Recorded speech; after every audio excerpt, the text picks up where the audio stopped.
Kencana pertama, tanggal 3 Juli tahun 2019. Pelukan kasar dari ibuku membuat baju sekolah SMA Negeri 5 Sepong. Saya sedikit kusut. Jangan lupa makan siang ya, Nabila. Kalau ada masalah, hubungi saya atau ayah segera, ujarnya dengan nada khawatir yang sudah tidak asing lagi di telinga saya. Saya mengangguk perlahan, mencoba menunjukkan wajah yang percaya diri meskipun hati saya sedang berdebar kencang. Ini adalah hari pertama saya masuk SMA setelah pindah dari Jakarta karena pekerjaan ayah. Semua yang ada di sekitar benar-benar baru. Gedung sekolah yang lebih luas, taman yang penuh dengan pohon beringin rindang, dan tentu saja wajah-wajah yang belum pernah saya lihat sebelumnya. Oke Bu, saya pergi ya, ucap saya sambil menarik tas ransel yang terasa lebih berat dari biasanya. Ketika memasuki ruangan kelas ke-10, MIPA 3, suasana langsung berbeda dari sekolah lama saya. Beberapa siswa sudah berkumpul berbicara riang, sementara yang lain duduk sendiri dengan wajah sibuk membaca buku atau memeriksa ponsel. Saya mencari tempat duduk yang kosong dan menemukan satu-satunya kursi yang belum ditempati di sudut paling belakang kelas, di sebelah jendela yang menghadap taman sekolah. Saya berjalan dengan langkah yang sedikit goyah menuju sana, menaruh tas di bawah meja lalu duduk perlahan. Tak lama kemudian, pintu kelas terbuka lagi dan seorang anak laki-laki masuk dengan wajah yang sedikit terpaku pada buku catatan di tangannya. Rambutnya yang hitam lurus sedikit berantakan, seolah-olah dia baru saja terbangun dari tidur. Tapi matanya yang warna coklat tua itu terlihat tajam ketika membaca tulisan di buku itu. Tanpa melihat sekeliling, dia langsung berjalan ke kursi di sebelah saya dan duduk dengan cepat. Saya sedikit terkejut karena tidak menyangka ada yang akan duduk di sebelah saya di sudut yang terkesan terpencil ini. Dia menaruh tasnya dan mulai mengeluarkan beberapa buku tanpa memperhatikan keberadaan saya sama sekali. "Nama kamu siapa?" tanya saya dengan suara yang hampir tak terdengar, mencoba memecah keheningan antara kami. Anak laki-laki itu baru saja mengeluarkan pulpen dari kotaknya ketika dia menoleh ke arah saya. Matanya sedikit membelalak sebelum dia tersenyum lembut. Rizky Aditya, kamu baru ya?" Saya mengangguk, merasa wajah saya sedikit memerah karena diperhatikan. Nabila Zahra, baru pindah dari Jakarta minggu lalu." "Olah, begitu. Selamat datang ya di kelas kita," ujarnya sebelum kembali fokus ke buku catatannya. Meskipun hanya beberapa kalimat, suara lembutnya sudah cukup membuat hati saya bergetar sedikit. Aku tidak menyangka bahwa di hari pertama sekolah, aku sudah bertemu seseorang yang bisa membuat perasaan aneh muncul di dalam dada. Bab 2. Catatan di meja. Minggu-minggu berikutnya berlalu dengan cepat. Saya mulai terbiasa dengan jadwal pelajaran dan mengenal beberapa teman baru, seperti Aulia yang ceria dan selalu membawa camilan untuk dibagikan, serta Dimas yang suka bercerita tentang berbagai jenis musik. Namun, perhatian saya selalu kembali ke Rizky yang duduk di sebelah saya. Dia bukanlah siswa yang populer di sekolah, tapi juga tidak terisolasi. Rizky dikenal sebagai siswa yang pintar, terutama dalam mata pelajaran matematika dan fisika. Kadang-kadang dia akan membantu teman-temannya yang kesulitan dengan soal-soal rumit, tapi sebagian besar waktu dia lebih suka diam dan fokus pada pekerjaannya sendiri. Yang paling membuat saya penasaran adalah catatan kecil yang seringkali dia tinggalkan di meja sebelahnya. Suatu pagi, ketika saya datang lebih awal ke kelas, saya melihat selembar kertas kecil dengan tulisan tangan yang rapi. "Langit pagi hari ini sangat biru, seperti warna baju yang kamu kenakan kemarin." Saya melihat ke arah baju saya yang warna biru muda dan merasa wajah saya memerah. Apakah catatan itu untuk saya? Saya melihat ke arah kursi Rizky yang masih kosong, lalu menyembunyikan kertas itu ke dalam dompet saya dengan hati-hati. Hari berikutnya, ketika saya datang ke kelas, ada catatan lain di meja. "Kamu suka minum teh hangat kan? Lihatlah di dalam kotak kamu." Saya segera membuka kotak pensil dan menemukan sebungkus teh celup rasa jahe dengan sebuah permen mint. Tangan saya sedikit gemetar ketika menyentuhnya. Sejak saat itu, setiap pagi selalu ada catatan kecil dari dia di meja. Terkadang disertai dengan sesuatu yang kecil, tapi berarti, seperti permen, stiker lucu, atau bahkan sebuah buku catatan baru ketika yang saya gunakan sudah hampir habis. Saya tidak pernah bertanya langsung tentang catatan itu, tapi saya mulai membalasnya dengan cara yang sama. Suatu hari, saya meninggalkan sebuah catatan yang berbunyi, "Terima kasih untuk semua yang kamu berikan. Kamu membuat hari-hari saya lebih baik." Keesokan paginya, saya menemukan jawaban di meja.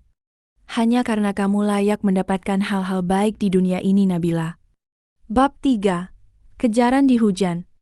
Hujan turun deras pada sore hari itu. Saya berdiri di depan gerbang sekolah, menatap jalanan yang sudah tergenang air dengan wajah khawatir. Saya tidak membawa payung, dan ayah baru saja mengirim pesan bahwa dia tidak bisa menjemput saya karena ada pekerjaan mendadak. Susah ya kalau tidak ada payung. Suara yang sudah akrab membuat saya menoleh. Rizky berdiri di belakang saya dengan payung hitam di tangannya. Dia mengenakan jaket hitam yang sedikit basah di bagian bawahnya. "Saya tidak punya payung, dan ayah tidak bisa menjemput saya," ujar saya dengan suara yang sedikit kecewa. "Kalau begitu, ayo saya antar kamu pulang saja. Jaraknya tidak terlalu jauh kan dari sini?" tanya dia dengan senyum hangat.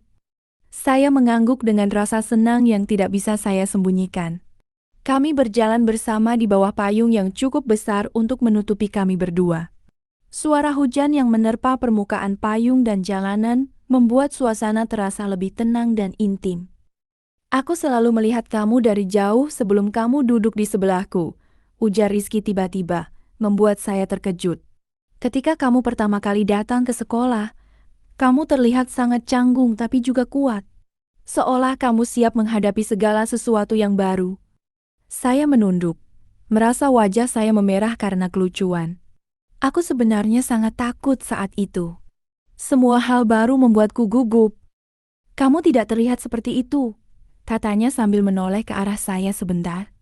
"Aku kagum dengan keberanianmu untuk mulai dari awal lagi." Kami sampai di depan rumah saya setelah beberapa menit berjalan. Saya berbalik menghadapnya dengan hati yang berdebar kencang. "Terima kasih sudah mengantar saya, Rizky. Kalau tidak kamu, aku pasti sudah basah kuyup." "Dengan senang hati, Nabila," ujarnya. Sebelum dia pergi, dia menarik sesuatu dari kantong jaketnya dan memberikannya padaku. "Sebuah kalung dengan liontin bentuk bintang kecil.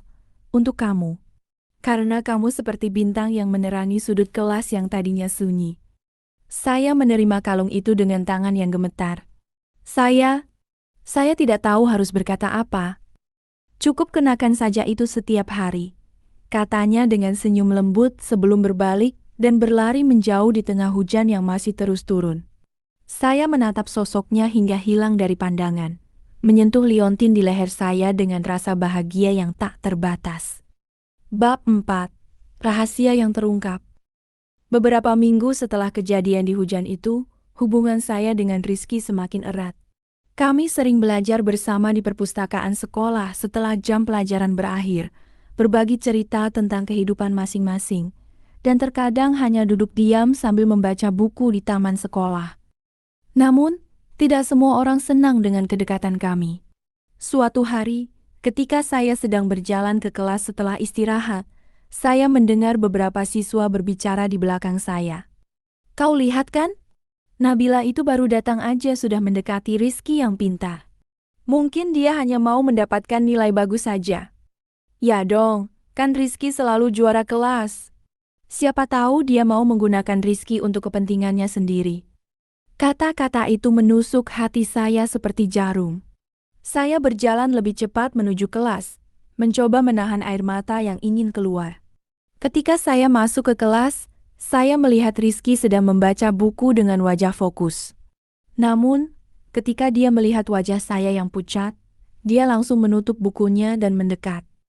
"Apa yang terjadi, Nabila? Kamu terlihat tidak baik-baik saja," tanya dia dengan suara khawatir. Saya tidak bisa menahan lagi. Air mata mulai mengalir di pipi saya saat saya meneriakkan semua yang saya dengar. Mereka bilang aku hanya menggunakan kamu untuk mendapatkan nilai bagus. Mereka bilang aku tidak layak berada di sebelahmu. Rizky mengerang kedua bahuku dengan lembut, membuat saya melihat ke arahnya. Jangan pernah memperdulikan kata-kata orang seperti itu, Nabila. Mereka tidak tahu apa-apa tentang kita. Tapi apa kalau mereka benar? Apa kalau aku hanya membuatmu terganggu dengan keberadaanku? Ujar saya dengan suara gemetar. Dia menggeleng perlahan, lalu menarik tangannya ke arah pipiku untuk menghapus air mata saya. Kamu tidak pernah menggangguku, Nabila. Sebaliknya, kamu membuat hidupku lebih berwarna. Aku suka berada di sebelahmu, bukan karena kamu butuh bantuan dariku, tapi karena kamu adalah orang yang membuat hatiku merasa tenang dan bahagia. Di saat itu juga, pintu kelas terbuka dan Aulia masuk bersama Dimas. Mereka melihat kami dengan wajah khawatir. Kita sudah mendengar apa yang mereka katakan, Nabila, ujar Aulia sambil mendekat. Kita sudah memberitahu guru BK tentang mereka. Mereka tidak punya hak untuk mengatakan hal-hal seperti itu padamu. Rizky mengangguk. Dan saya juga akan memberitahu mereka bahwa hubungan kita bukanlah tentang apa yang mereka pikirkan. Kamu adalah orang spesial bagiku, Nabila. Dan aku tidak akan pernah membiarkan siapapun menyakiti kamu. Bab 5. Malam Kesempatan. Pada bulan November, sekolah mengadakan acara malam seni tahunan yang menjadi salah satu acara paling dinanti setiap tahun. Kelas kami diminta untuk menyajikan sebuah pentas teater tentang cinta dan persahabatan. Rizky ditunjuk sebagai sutradara sementara saya terpilih sebagai pemeran utama wanita. Minggu-minggu persiapan penuh dengan latihan yang melelahkan tapi menyenangkan.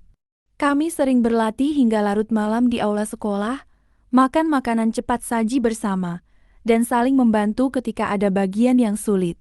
Selama proses itu, saya semakin melihat sisi lain dari Rizky. Dia sabar, kreatif, dan selalu memperhatikan kebutuhan orang lain. Sekarang mari kita coba adegan terakhir lagi ya, ujar Rizky pada malam sebelum acara. Kami berdiri di tengah aula yang sepi, dengan hanya beberapa lampu yang menyala lembut. Di adegan ini, kamu harus menunjukkan perasaan cinta yang mendalam, tapi juga rasa sakit karena harus berpisah. Saya mengangguk dan mulai memasuki karakter saya. Namun, ketika sampai pada bagian di mana saya harus mengatakan kalimat cinta kepada pemeran utama pria, saya merasa tidak nyaman. Suara saya terdengar tidak otentik, dan ekspresi wajah saya tidak sesuai dengan yang diharapkan. Maaf Rizky, aku tidak bisa merasakan emosinya dengan benar, ujar saya dengan rasa kecewa. Rizky mendekat dengan perlahan. Tenang saja Nabila. Mungkin kamu perlu merasakan perasaan itu secara nyata untuk bisa menampilkannya dengan baik. Dia berdiri tepat di depanku. Matanya yang coklat tua menatap langsung ke dalam mataku. Sekarang, tutup mata kamu dan bayangkan bahwa orang yang kamu cintai sedang berdiri di depanmu. Orang yang membuat hatimu berdebar, yang selalu kamu pikirkan setiap hari. Saya menutup mata seperti yang dia katakan. Dalam kegelapan, saya bisa merasakan napasnya yang hangat di wajah saya. Semua yang saya pikirkan adalah dia, Rizky, dengan senyum lembutnya, catatan kecilnya yang manis, dan cara dia selalu memperhatikan saya. Ketika saya membuka mata kembali, dia masih berdiri di depan saya dengan wajah yang serius tapi penuh perhatian. Bagaimana rasanya? Tanya dia dengan suara yang lembut. Saya merasakannya, ujar saya dengan suara yang hampir tak terdengar. Rizky mengangguk perlahan. Sekarang coba katakan kalimat itu lagi, tapi kali ini anggap saja aku adalah orang yang kamu cintai. Saya mengambil napas dalam-dalam dan mulai berbicara dengan nada yang penuh emosi. Aku mencintaimu bukan karena kamu sempurna, tapi karena kamu membuatku merasa lengkap dengan segala kekurangan dan kelebihan kita berdua. Aku tidak bisa membayangkan hidupku tanpa kamu di dalamnya. Ketika saya selesai berbicara, ada keheningan yang panjang di antara kami. Kemudian, Rizky mengangkat tangannya dengan hati-hati dan menyentuh pipiku. Sekarang kamu sudah mengerti bagaimana rasanya, ujarnya dengan suara yang sedikit getar. Karena itulah perasaan yang aku miliki padamu, Nabila. Bab 6. Cinta yang diungkapkan. Acara malam seni berjalan dengan sangat sukses. Penonton memberikan tepuk tangan yang meriah setelah pertunjukan kelas kami selesai. Saya berdiri di atas panggung dengan hati yang penuh rasa bangga dan lega. Namun, perhatian saya segera teralihkan ketika melihat Rizky berdiri di sisi panggung dengan wajah yang ceria. Tapi juga tampak ada sesuatu yang ingin dia katakan. Setelah acara selesai dan semua orang mulai membersihkan tempat, Rizky mengajak saya pergi ke taman sekolah yang sudah sepi. Cahaya bulan yang terang menerangi jalan setapak kecil yang kita lalui. "Aku punya sesuatu yang ingin kamu tahu, Nabila," ujarnya dengan suara yang sedikit gemetar. Dia berhenti berjalan dan menghadap saya. Tangannya terlipat di depan dadanya. "Sejak hari pertama kamu duduk di sebelahku di sudut kelas itu, aku merasa ada yang berbeda tentangmu. Kamu membawa kehangatan dan warna ke dalam hidupku yang tadinya hanya penuh dengan buku dan angka." Saya berdiri diam, menyaksikan setiap gerakan dan mendengar setiap kata yang keluar dari mulutnya dengan hati yang berdebar kencang. "Aku tahu kita masih muda dan masih banyak hal yang belum kita ketahui tentang hidup," lanjutnya. "Tapi aku yakin dengan satu hal. Perasaan cintaku padamu adalah yang paling nyata yang pernah aku rasakan dalam hidupku. Nabila Zahra, apakah kamu mau menjadi pacarku?" Air mata kebahagiaan mulai mengalir di pipiku.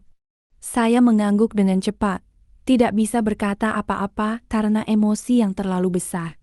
Rizky tersenyum lebar dan menarik saya ke dalam pelukannya yang hangat. Saya bisa merasakan detak jantungnya yang cepat, sama seperti detak jantung saya sendiri. "Aku juga mencintaimu, Rizky Aditya," ujar saya dengan suara yang lembut di dadanya.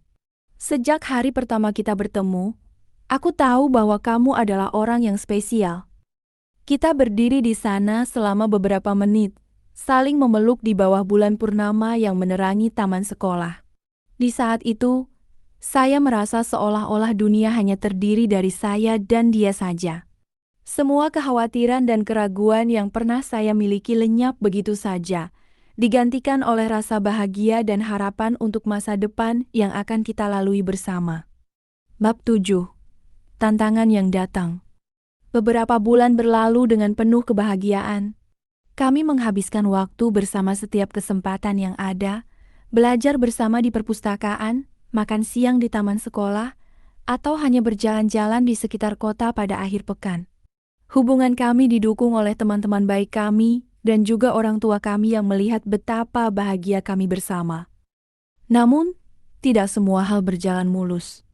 Pada bulan Maret tahun kedua SMA, ayah memberitahu saya bahwa dia mendapatkan promosi pekerjaan yang akan membuatnya harus bekerja di luar negeri selama 2 tahun. Ibuku akan ikut bersamanya, dan saya dihadapkan pada pilihan, ikut pergi atau tinggal di Indonesia dengan bibiku. Berita itu seperti kilat yang menerjang hatiku. Saya tidak bisa membayangkan hidup